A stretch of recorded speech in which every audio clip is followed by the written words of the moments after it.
Hi everyone, welcome back to my channel. So ever since I started my own Etsy shop almost 2 years ago now, I keep getting messages and comments and DMs and stuff of people just asking me to give them like tips for starting their own Etsy, and I feel like whenever someone asks me that, I never know like what to say because it's kind of like a very open-ended question, and I can literally sit there and just give you like paragraphs of tips and things that I wish I knew before starting my own Etsy, or just things that I learned along the way that might help beginners out. So today I thought I would finally sit down and do a whole video on just basically like my Bible of starting your own Etsy and just tips to give you guys and things that I've learned along the way as well. If you don't know who I am, my name is Kinsey and I make bracelets here on YouTube, and I also do have my own Etsy shop. I first went viral on TikTok in 2019, and from there I did make my own YouTube channel posting like tutorials and stuff, and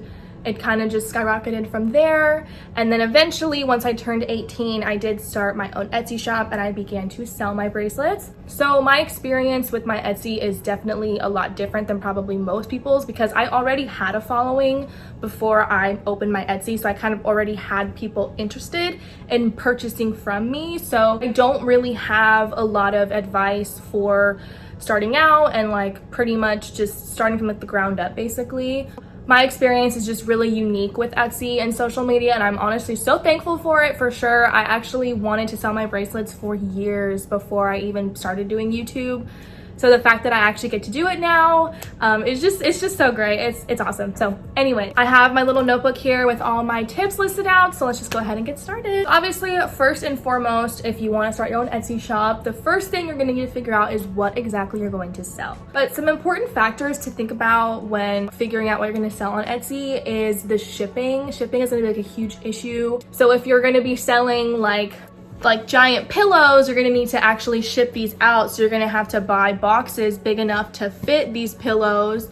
That's gonna be expensive. So just thinking about what it is exactly that you're going to be selling and just trying to figure out how you're going to actually ship the item. Also, just like the cost of materials is really important to factor in as well. Maybe trying to source your materials from a specific place, maybe buying it in bulk so it's cheaper. For me personally, the things I make, the bracelets I make, the material cost for what I make is like close to nothing. It's genuinely just the time that I put in to each item that makes it so expensive. And that kind of goes into my next point, is you kind of need to figure out how you're gonna price things. There's kind of two sides of it, like I kind of already mentioned, is maybe like your materials cost a lot, but the time it takes for you to actually make one is like little time to none, you know what I mean? Or it could be like your materials cost very little, but the time it takes for you to make it is a lot. Or there might be like a happy medium, whatever. So just kind of figuring out where you kind of fit in that area, and then just figuring out how you want to price your items. I personally don't factor in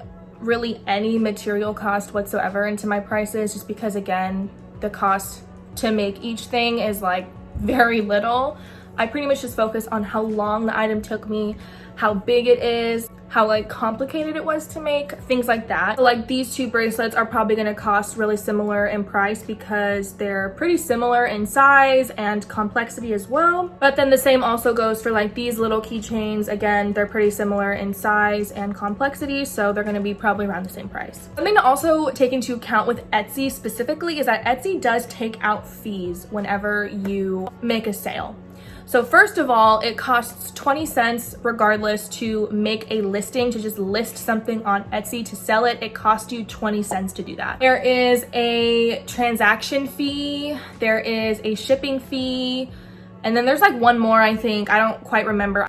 So I thought I would go ahead and give you guys a breakdown of all of the fees that Etsy takes out. So I'm going to be using this order as an example. This was my Crocs keychain, and the item total that I listed it for was $17. The shipping I charged was $3.70, and then the sales tax was 68 cents, which brought the item total to $21.38. As you can see here, I was charged a 6.5% fee of the item's total, which was $1.11. And then there was also a transaction fee on the shipping cost, which was 6.5% of the shipping total. So I lost 24 cents on that. So the bottom total is just the payment for the order on this one. So the $21.38 is how much the customer paid me. And then I do have a processing fee, which is 3% of the order total, which is the $21.38. So 3% of that plus an additional 25 cents. So 89 cents for the processing fee. And then that sales tax paid by buyer, the 68 cents, that I don't keep that because that's taxes, that's for the government. And then I also lost money on the shipping, so it was like $3.70, however much, for the shipping. The customer did pay for shipping, so what they paid me should have covered majority of the cost of the shipping that I actually had to pay for out of pocket. So I think my total after all the fees was around $15.40 after listing it for $17. With all the fees taken out, I made only about $15 off of it. You can just Google like an Etsy fee calculator and you can type in like, oh, if I sell it for this much money, how much will I actually make after all the fees have been taken out? Recently, Etsy did up their fees as well, like the percentage. Every fee is like a percentage. It's just important to kind of take those things into account when you are listing your items. When you do open your Etsy shop, it's going to ask you if you're doing this shop as like your primary job, your primary source of income, or if you're just doing it like as a hobby. For tax reasons, I personally say it's just a hobby, which is true. I do not rely on my Etsy for all my income or even most of it at all. Saying that Etsy is a big source of your income or is your primary job can be good for your taxes because you can write off everything for your Etsy. So like all the the packing materials you need, everything like that, you can just write that off on your taxes. Any materials you use to make your product, you can write all that off as well. So that's up to you. I personally am just like, I'm good. Like I'm not very tax savvy, or I don't know anything. So I personally don't do any of that. I just say it's a hobby. That way you don't have to like do anything really. So you also don't need any like sort of like business license or anything like that to have an Etsy. Again, as long as you say it's a hobby. You might need a business license if you do say it's your primary job. I don't know. I'm not the right person to ask that question though. I don't know. Girl, I have no clue. So might be smart to get in touch with somebody who does know things about that, because I personally don't know. Okay, so we figured out what we're gonna sell. We figured out, how we're gonna ship things out. We figured out the price points for all of our stuff. Now it's time to come up with a shop name. I personally just called my shop Kinsey Bracelets because that's kind of like how I'm known. I'm known as like Kinsey B mostly, but Kinsey Bracelets, for Etsy because it's bracelets on Etsy, Figure out your shop name. I don't really have any advice for how to come up with your shop name because mine is like really boring. I know in the past I have Googled like, shop name ideas or whatever, so you can get ideas and stuff, but you could even have like your shop name reflect like your aesthetic of your brand. Like maybe you make jewelry, but you sell like kind of like whimsical jewelry, so your shop could be like whimsical beads or something. I don't know. You know what I mean? So just play around with words and find pretty words that you like and try to incorporate those into like what you're doing, and finding like synonyms for kind of general idea of like what you're doing. We're almost ready to start selling our stuff now. So at this point you want to gather all your supplies and start making your inventory. I personally tried my best to have a large inventory when I first started my Etsy. I definitely think for sure the more listings, the more options you have, the more likely you are to get a sale. If you only have like a couple of listings, you're probably less likely to make sales because you don't have a lot of variety or options for people. I don't remember exactly how many listings I had when I first dropped my shop, maybe around like 8 or 9-ish, which is pretty decent. Like that's a pretty decent start. Not to mention I had like 9 different products and I had like 4 or 5 of like each product as well. So it was a lot. Also a bit different at this point to kind of figure out if you're gonna have multiples of the same product or if you're gonna have like one of a kind unique products. I do a little bit of both, just with like my specific type of stuff that I sell. Certain bracelets I will make multiples of and then sell multiples of them. But then other bracelets I will just make one and then be done with it pretty much. Most of like the easier ones I'll make multiples of because they're easier. But I definitely say it's good to drop your Etsy with like multiple listings and not just like 1 or 2. Maybe try to go for just like as many as you can pretty much. You're also going to want to figure out your packaging and how you're going to actually package your items and then ship them out. So as far as shipping goes, I use bubble mailers. I purchased my bubble mailers from this website called You Pack and Ship.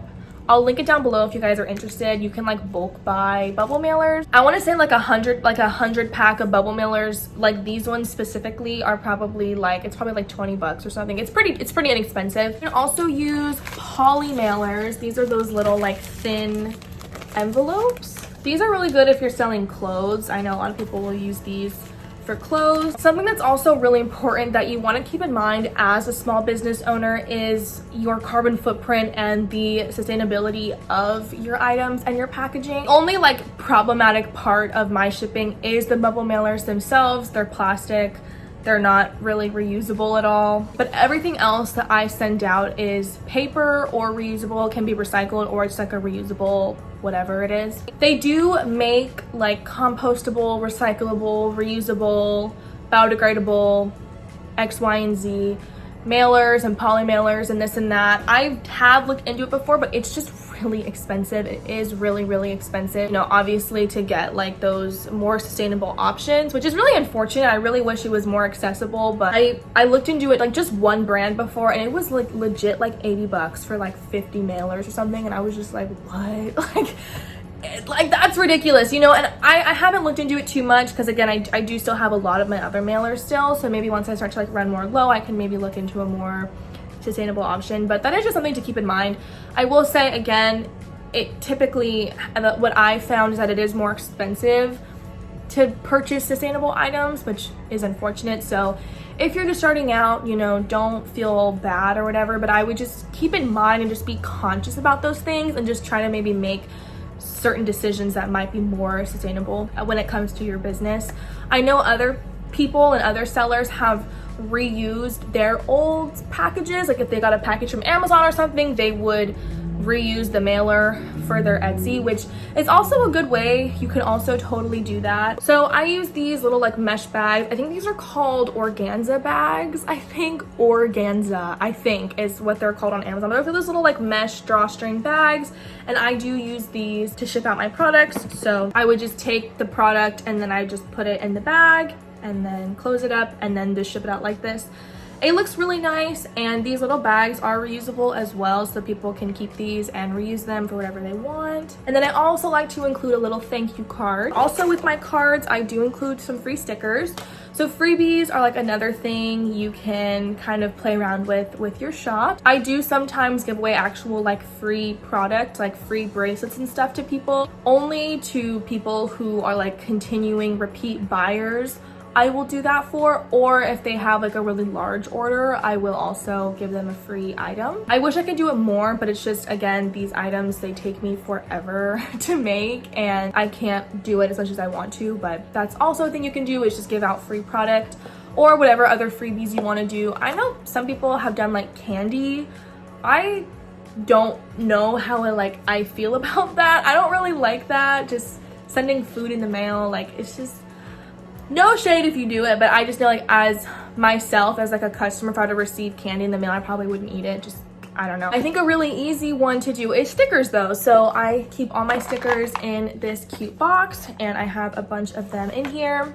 I do buy my stickers off of Shein just because they are really cheap, but they're actually really cute still. You don't have to do freebies, of course. You're not entitled to do it or required or whatever. Like, it's just up to you if you want to. I personally love doing it. I love picking out stickers for all my orders and stuff. I've seen other people buy those like big bulk packs of like scrunchies and stuff and get like a free scrunchie in their orders. I've also received like those little like butterfly clips as like a little freebie. Like, you can really just do whatever you want. If you want to, of course, you're definitely not required to do it, but I thought it was just worth mentioning because I do think that it does kind of help bring in business a little bit and kind of make people be like, oh, cool, like I get free stuff, like that's cool, you know? So that's definitely another really important factor, is also just being sanitary with what you're doing. Making sure, if you can, to sanitize your product before you send it out. Make sure your hands are clean, your work area is clean, like all of that stuff, especially because of COVID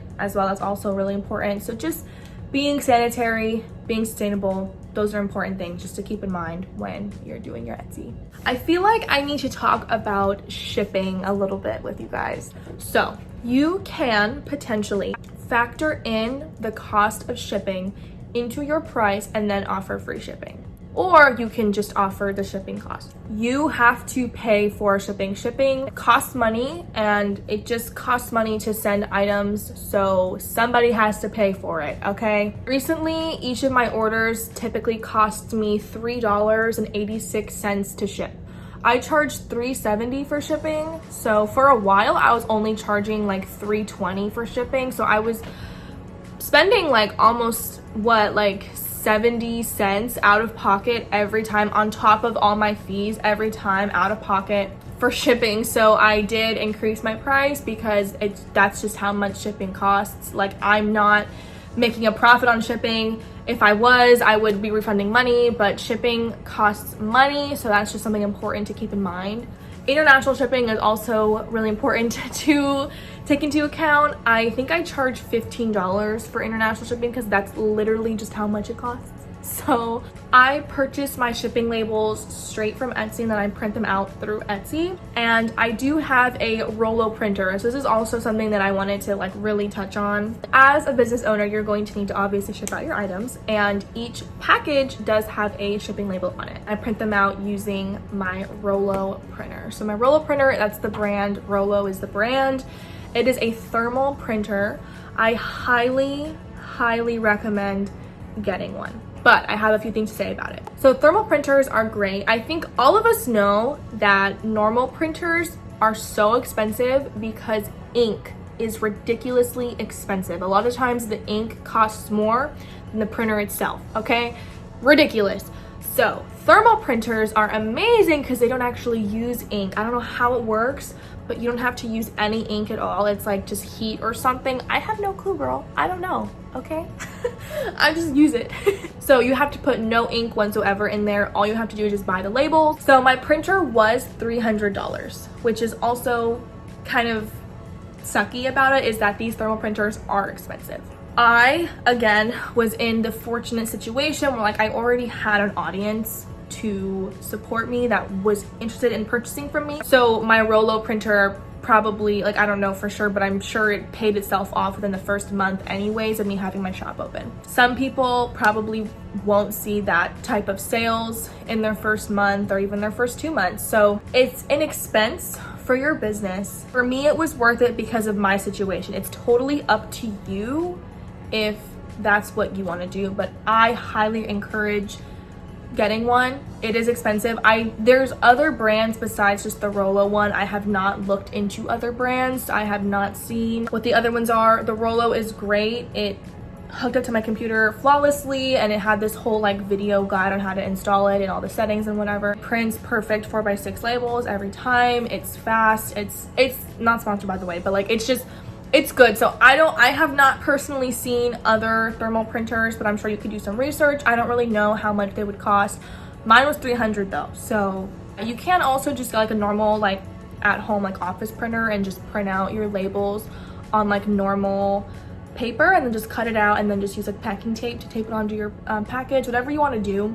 But you are going to for surely need some type of printer to print out your shipping labels to put them on your packages. Okay, so now we have all of our stuff together. So now we just need to list all of our products on Etsy. So this part is really important, taking good photos of your products. When I first opened my Etsy shop, I did try my very hardest to like stage my photos and put like items with the photo, like candles or like decor pieces or books or something, just to kind of make the photo look more appealing. I stopped doing that after a while. Like once I moved out, I stopped doing that because I was moved out. I didn't have like a lot of the decor I used to have, but I'm getting back into it now because honestly it just looks better to have like nicer photos.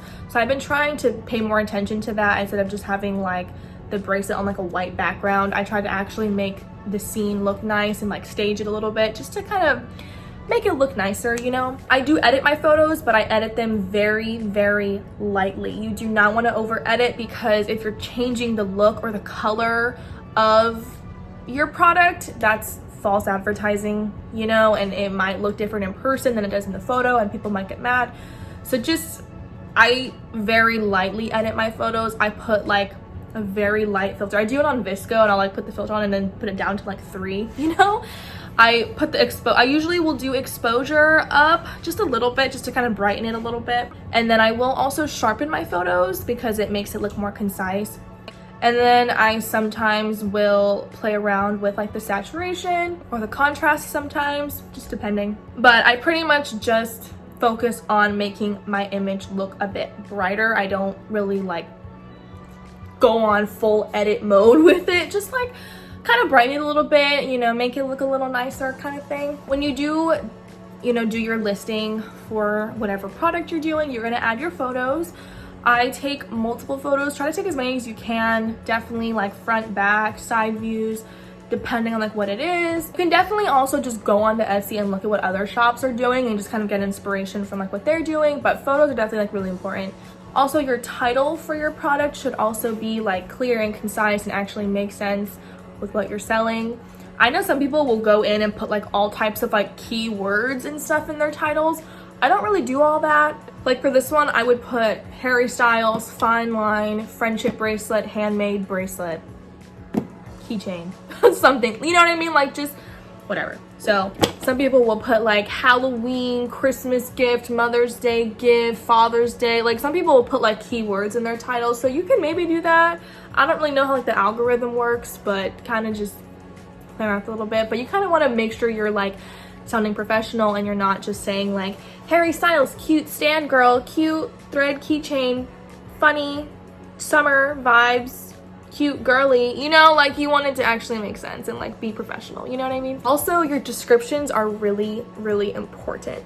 You definitely want to describe the product fully, like to your fullest ability, and list every possible detail out about it. I personally have not had any issues with someone being like, you didn't say that this was a thing, but this is a thing, look, and it's like, oh no, or whatever, you know, like just want to make sure you're being upfront and transparent about like every detail about your product, because you know, maybe you don't list the size of the product and then someone gets it and they're like, oh my god, this is like way smaller than I thought it was gonna be. Like, you know, it's just a good idea to be transparent about everything. I do also list like disclaimers in every description for every item. Things like every item listed is handmade, so the dimensions can be slightly off. My bracelets, since they're made of cotton, can become like kind of fuzzy a little bit or frayed if you wear them constantly. Your bracelets can get wet, like you can also wash them, like, you know, just things like that. Like just general disclaimers so that if somebody has an issue, you're like, look right here, you know? Just want to like kind of protect yourself a little bit and just make sure you're being transparent with everyone. I don't think I skipped anything. I think that's pretty much it. From there, you just want to promote your shop. I have noticed that when I do post a video and when I'm posting videos constantly on YouTube, I'm getting more sales. Advertising your shop is definitely really important, and continually adding new items to your shop is also a good thing as well. I'm pretty much constantly working on my shop, constantly adding new things, constantly working on things for my shop. Like, it's a never-ending battle, you know? Like, you just want to continually keep working on it. You definitely cannot just post your Etsy shop and then do nothing and then expect to get sales. You're going to need to promote it. You're going to need to go onto social media, Instagram, TikTok, YouTube, Twitter, probably not Twitter, but whatever, Facebook, whatever, and just promote your promote your small business and talk about it and make content. And that's what's going to drive in traffic and drive in sales for you. You cannot just post it and then just expect to get people to buy from you. You're going to have to actually put in work and get people to come to your shop. You know what I mean? Anyways, I think I'm going to shut up now. I've been filming for 47 minutes, so good lord. But I hope this video was at least a little bit helpful to any of you. If you have any questions at all, please feel free to leave them down below. I would be more than happy to help out and give advice or tips or whatever if you guys have any specific questions. And yeah, good luck to you guys. I love you, and I'll see you guys next time. Bye.